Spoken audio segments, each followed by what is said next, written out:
Welcome back, everybody, to the Colorado Lounge, the only film podcast brave enough to answer the phone call from an unknown number after midnight. And the only podcast that, if Ghostface asks you what your favorite scary movie is, panic, forget we've ever seen a horror movie, and just yell Shrek 2. Yeah. My jokes are terrible. Ugh. Must have been on something when I wrote this. Alright, so guys, I got two special announcements for you, and I'll repeat the one at the end of this video. But we got a new lighting setup, which I hope it looks good. I hope it looks better. Cause yeah, lighting all came from this side, and it looked kind of weird. And it looked even weirder when I put the Scream 4 filter on the Scream 4 episode.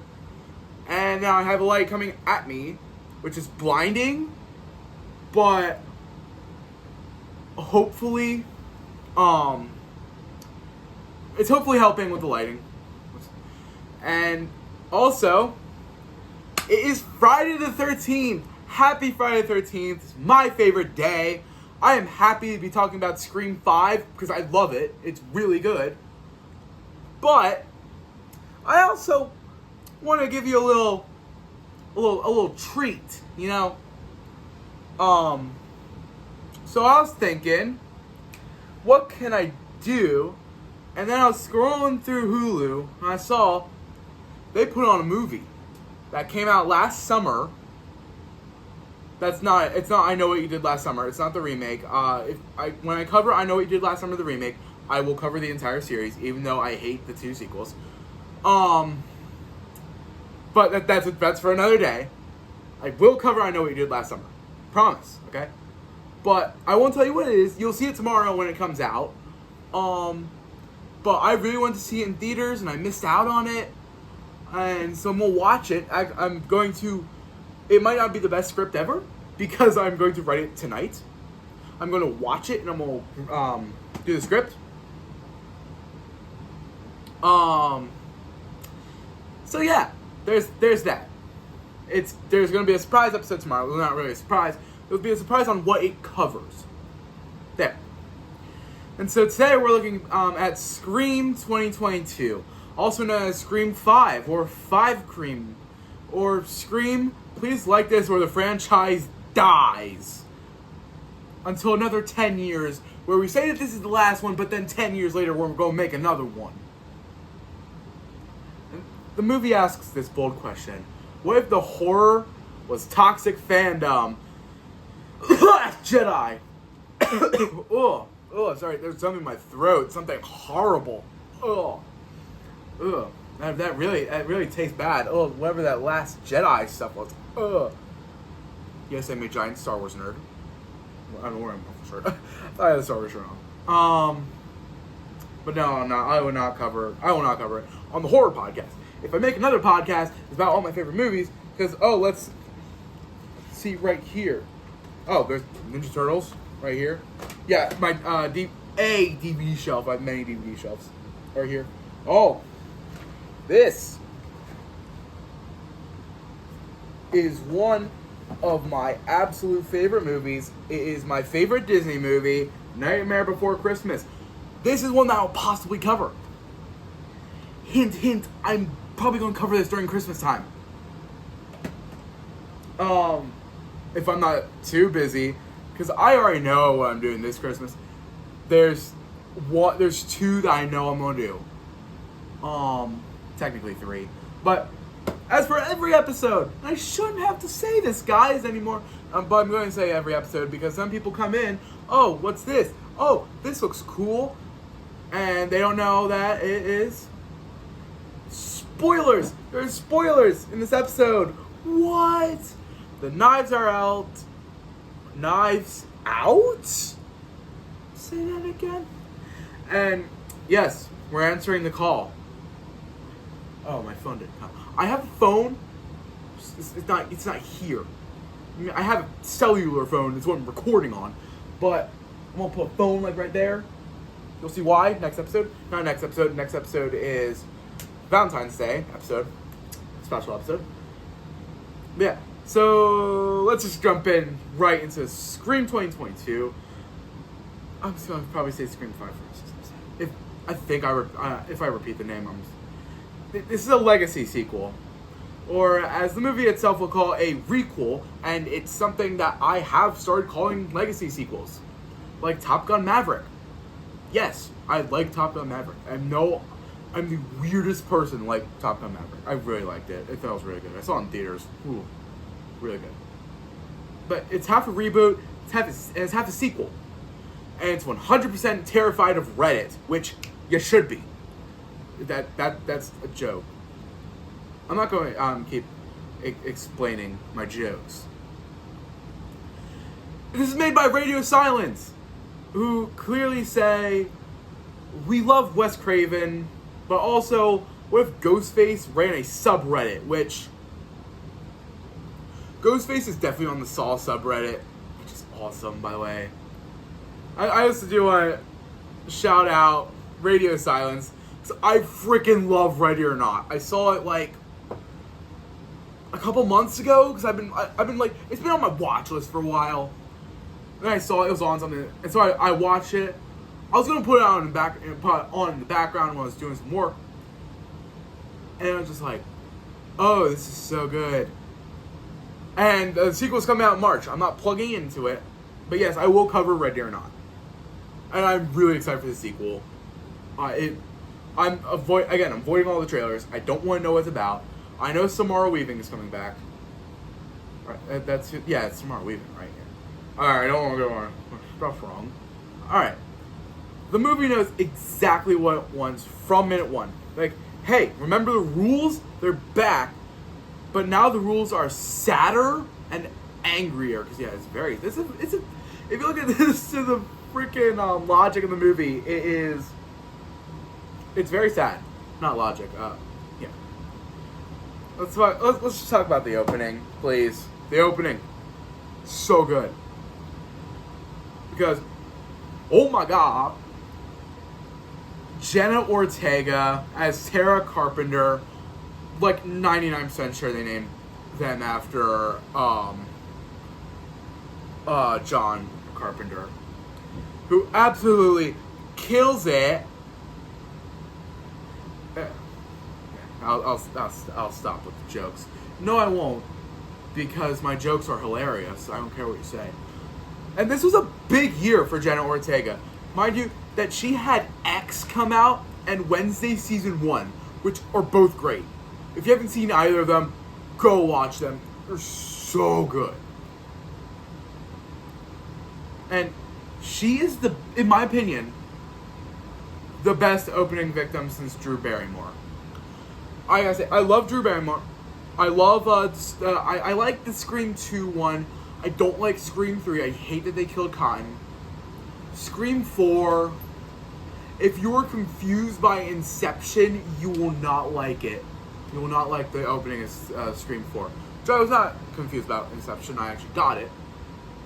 That's why I love Christopher Nolan. Like, there's like stuff in my mind. I'm like, oh, what if it? And he like actually does it. It's so cool. And I say victim for her very loosely, because guess what? She survives.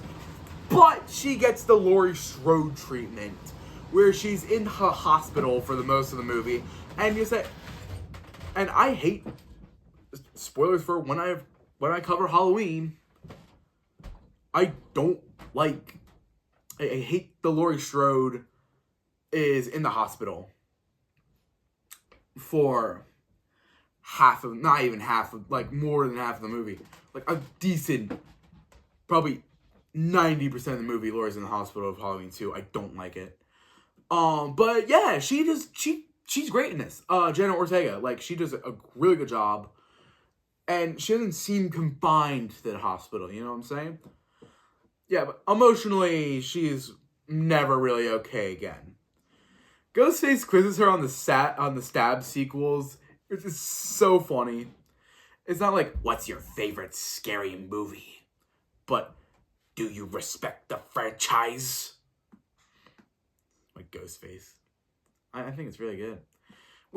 Which, I'm sorry, but this is so much scarier. It's not a murderer. It's a Letterboxd power user. And yes, I do use Letterboxd. If you can find me, good luck. And this is so brutal. Her attack is brutal. Because her leg gets like sniped. Her hand gets stabbed. And it's emotionally devastating because it's like it is Drew Barrymore. You're like, oh, Jenna Ortega, Disney star. Oh my god, I keep forgetting she's in was it Disney or was it like Nickelodeon? I think it's Disney, right? Yeah, because that's her and Sabrina Carpenter, right? Yeah. With Taste, great music video, by the way. Taste, so good. But then we get, and it's like, yeah, but she's, what is this? Oh my god, I hate my mind. But yeah, she's like, oh, you recognize her? Well, this is Scream, so we're obviously gonna kill her, right? No. Alright. And this is the franchise being like, hi! Oh, remember Scream 4, how we used the brutal to make it fun? Nope! Not that anymore. Remember Scream 3, that was mostly jokey and la-di-da, and the whole killer reveal was so not good? Yay! And how Scream 3, not 3, 2 had that horrible dance sequence? Yeah, I'm never getting over that. Dance sequence sucks. I hate it. Alright, but enter Sam Carpenter, who is Jenna Ortega's sister, not in real life in this. And she's played by Melissa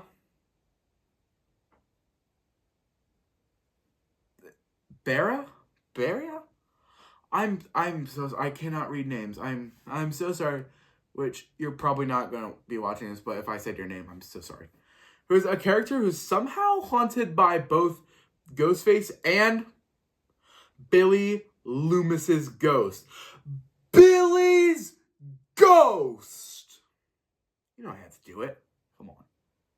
And not like metaphorically, like, I'm burdened by the past. Ha! No, literal hallucinations of Skeet Ulrich, who looks like he's about to tell her he's going to start a podcast. And cut some throats! But I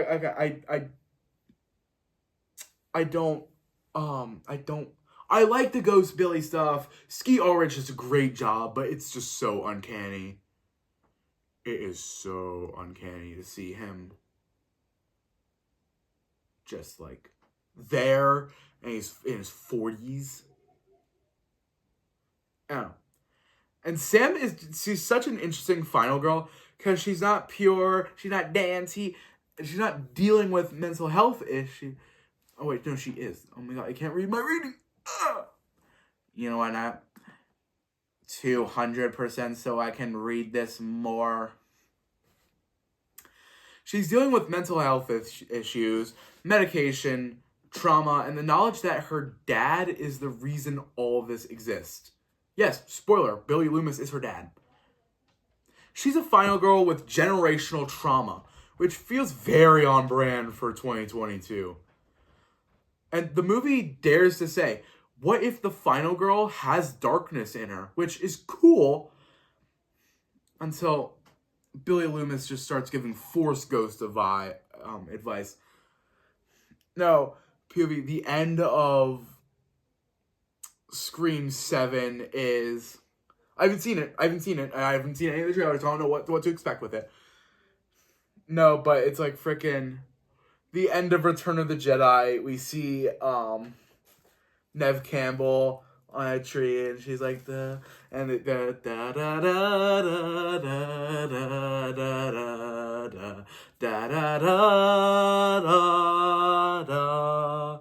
like the Force goes to Billy, Stu, and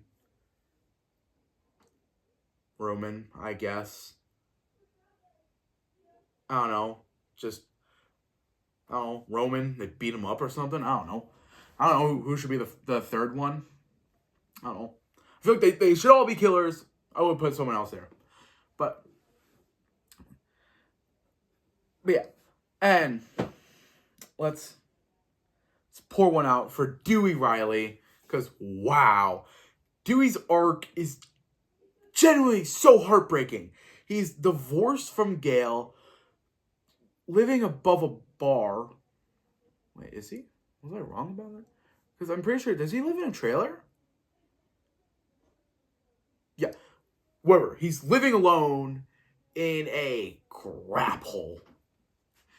And he's still emotionally stuck in 1996. He's the embodiment of the past never really lets you go.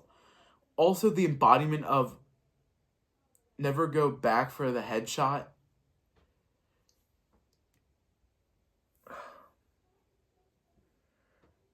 The hospital scene is so brutal.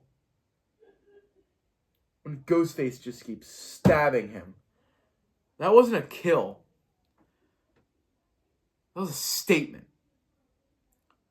It's the movie saying nobody is safe anymore. And also, we're not playing nostalgia games like we did in Scream 4 when everyone was safe. But on a brighter note, Gale Weathers and Sidney Prescott, they come back, but they don't hijack the movie, which I like. Sidney's role is just perfect. She's not here because the plot needs her. She's here because this is her curse. And Gale's moment of grief after Dewey's death is just genuinely powerful. Courtney Cox just doesn't overplay it. It just hurts. I compare their acting in this to Tobin Bell in Saw X, where it's not like, oh, this is a cheesy slasher, I'm going to play this as a cheesy slasher. No, they genuinely act in it, and they actually do really good. Which, by the way, I'm a huge Saw fan, so yes, that will be covered soon.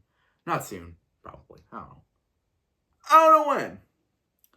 But Sidney's role is just so great. And I love her in this. I love... Neve Campbell always does such a great job. And they are legends. But they know that this is not their story anymore. Even though Sidney can still absolutely survive a nuclear blast. Now let's talk to Suspects. Because as the movie said, was the first? Yeah, the first great movie said, as the great late Randy Meeks said,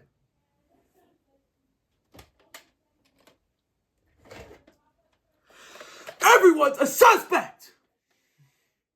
There you go. You go back on their VHS tapes. Alright, yeah. And we want you, like, they saying, like, okay, yeah, everyone's a suspect. Remember that quote? Yeah. Richie, who is played by Jack Quaid, the boy's friend. Wait. Ooh. No, it's boyfriend. Oh, it's not the boys. Because he's in the boys. Okay, I'll stop. He's a film ignorant he claims he's never seen Stab. We'll get into that later. It's the equivalent of saying, I don't know what Star Wars is while holding a lightsaber. Which, have you seen my lightsaber collection? It's pretty dope. I might do a video on it. Probably not. And we have Amber, she's quiet, intense, and the greatest reveals of all time. She lives in Stu Macher's house.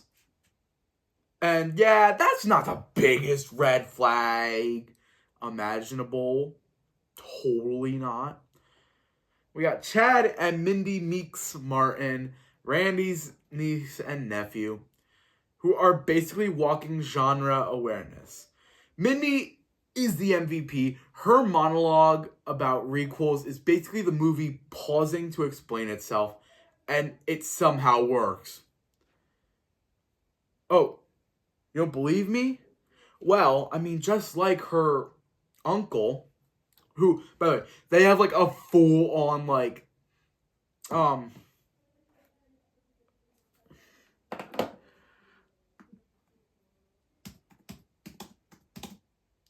the thing a love.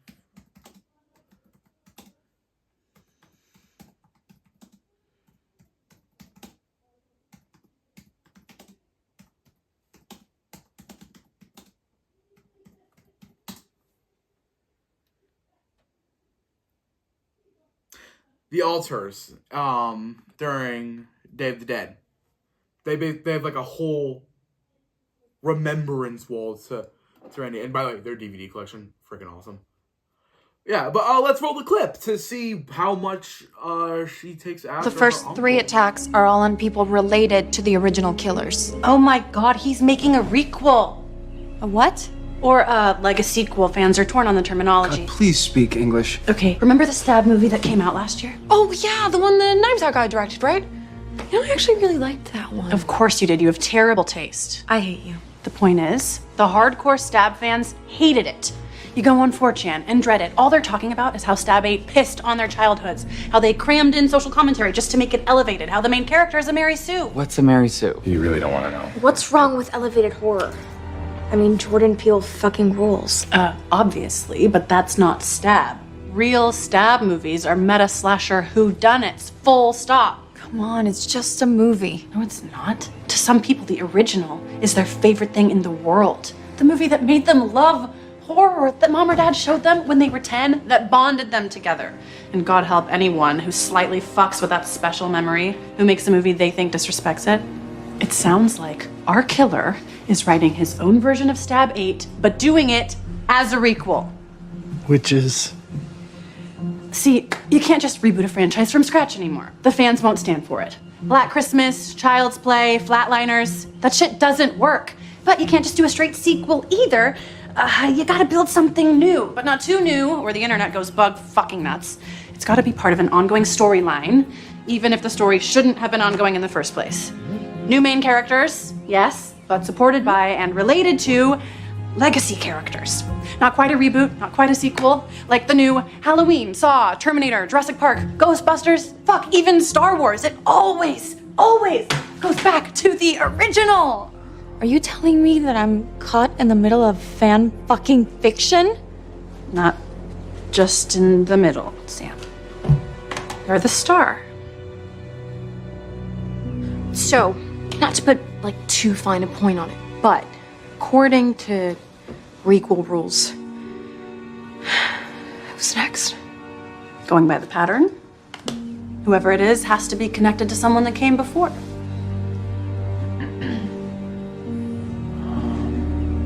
I'm starting to regret coming here. Jesus, my mom is a character in one of them. No one cares about the shitty, inferior sequels, Wes. You're safe. With Randy as our uncle, though, you and I are probably screwed. Wait, what? Or you're the killer and this whole, elaborate monologue is just to cover your tracks. I think it's pretty clear who the killer is at this point. Who? You? It makes perfect requel sense. That actually does make a lot of sense. Yeah. Fuck this.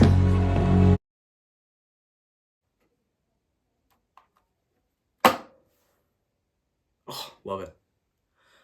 And then, boom! The reveal. It's Richie and Amber. Surprise! Was I surprised? First time I watched this. Oh god, that was a while ago. Yeah, I'd say so. Richie was giving me flags. So, I mean, Amber just seemed like a dumb party girl. So, yeah. And the motivation? The stab movies got bad and we're mad at it. Which, if Star Wars fans did that thing, Rian Johnson would not be alive right now. Or J.J. Abrams, really, for Rise of Skywalker. Oh, God.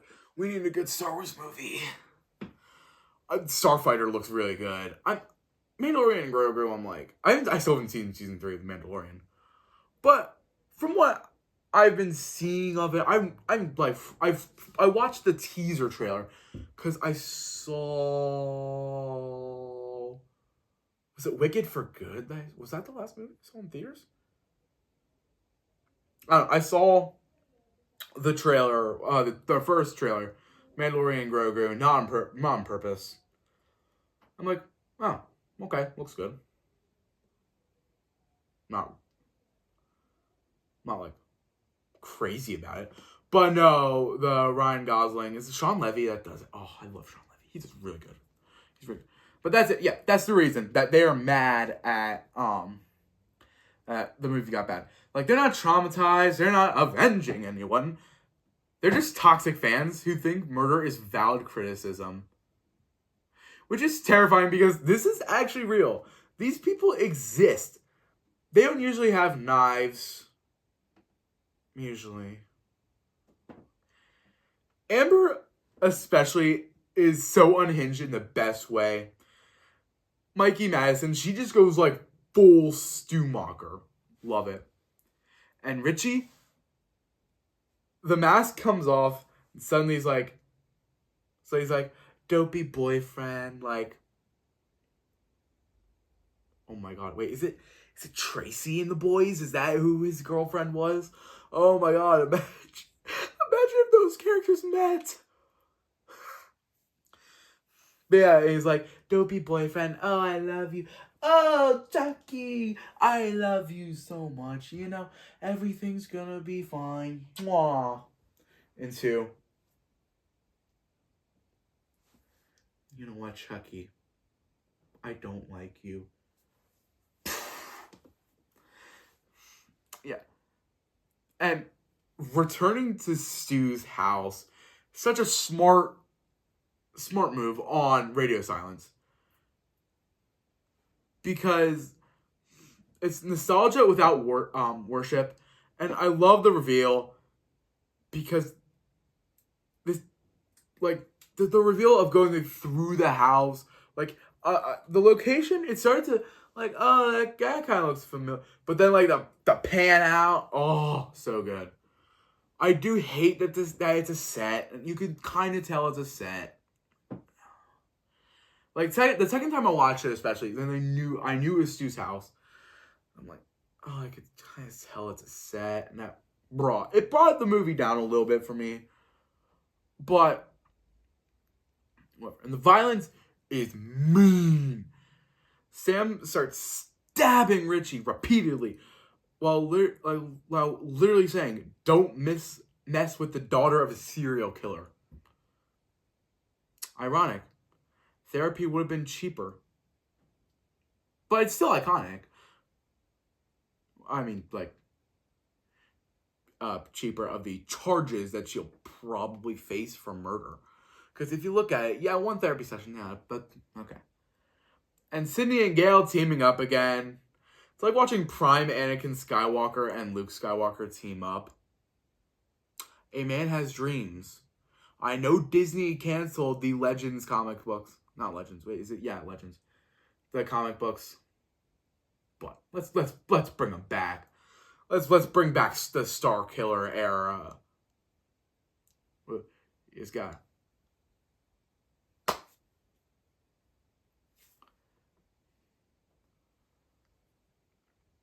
Yeah, so you got, let's talk kills. 8 people died in this movie. 3 female and 5 male. And yeah, they made the best out of this. Who we got? Vince. I want to say it's Schindler, but I don't know if it is.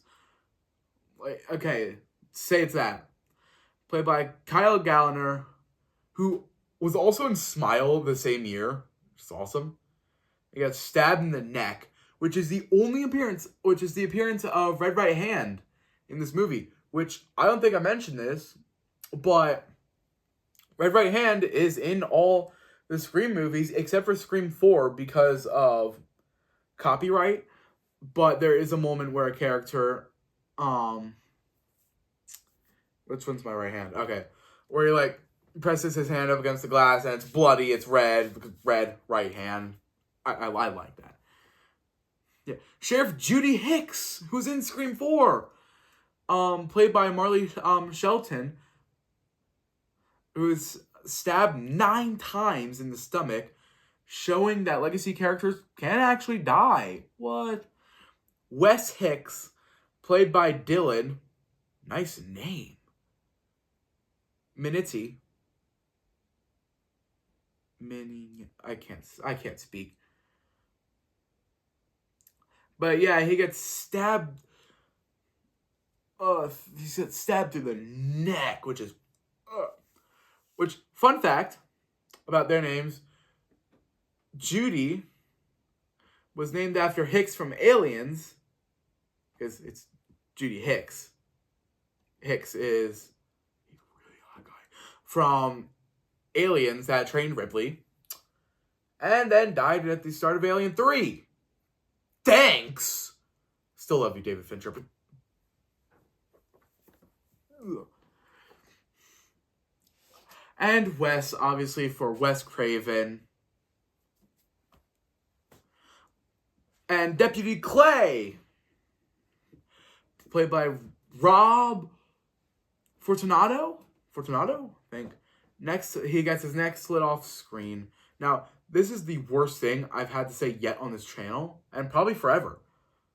But Dewey Riley, played by David Arquette, I know he goes on the kill list.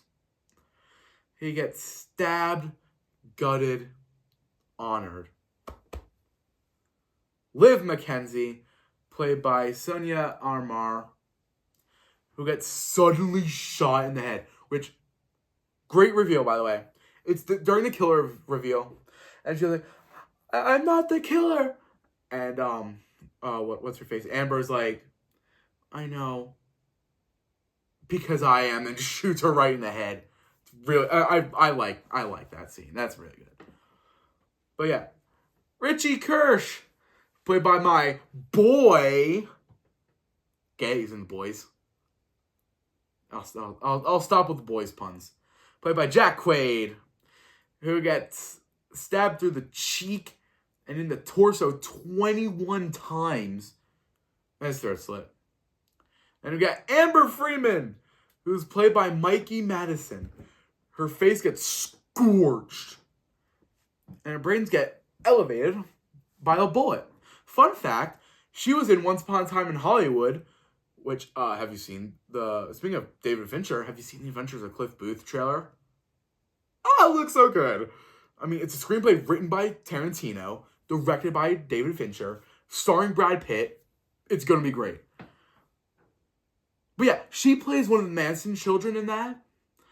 And spoilers, she gets torched by Leonardo DiCaprio in the pool in Once Upon a Time in Hollywood. And then in this movie, she gets burnt. I just thought that was cool.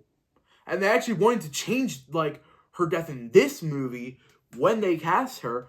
But then they're like, oh, they're like, let's not. It's so much work. It's something cool. That's a cool thing. And I found it cool. Not really cool, but. Now, the movie ends with bird noises, with bird sounds, 2 words. For Wes. Because unfortunately, in 2015, Wes Craven, the creator of Nightmare on Elm Street and director of the first 4 Scream movies, passed away, and they honor him in this movie by not only naming a character after him, but having him die and having a whole party at the end of the movie for Wes. I just think that's so cool how they did that. And yeah, Scream 2022 is about ownership. Who owns stories, franchises, trauma? It argues that fandom doesn't just give you control. Loving something doesn't mean that you have to punish it. Like, again, Last Jedi. Like, and Rise of Skywalker too. I love Star Wars. And when I saw those two and didn't like them, am I going to hunt down Disney and, like, force Kathleen Kennedy to resign? Even though she did, which is great, and Dave Filoni's in charge, which is so good for Star Wars. But my point still being that I'm not just going to go and kill people, which is... And this movie is funny, it's brutal, it's self-aware without being smug, and it actually earns its place in the franchise. Is it perfect? No. The Billy Loomis hallucinations are still weird. I don't really care for those. But it understands Scream better than most of the sequels. And all other legacy sequels understand themselves, except for Halloween. Halloween 2018 rules. But I freaking love this movie, man. It's one that when I initially was watching the series, I was here to watch this one because I didn't really feel anything coming out of 3 or 4. I was like, how is this? Now, what's this going to do 11 years later? And it still works on all levels for me. It's easily my second favorite movie in the franchise. And I was so excited for 6. And I watched it, and, well, you'll have to hear my thoughts on that next week. Also, if Ghostface calls you tonight, don't answer. And if you do, hang up and rewatch the original.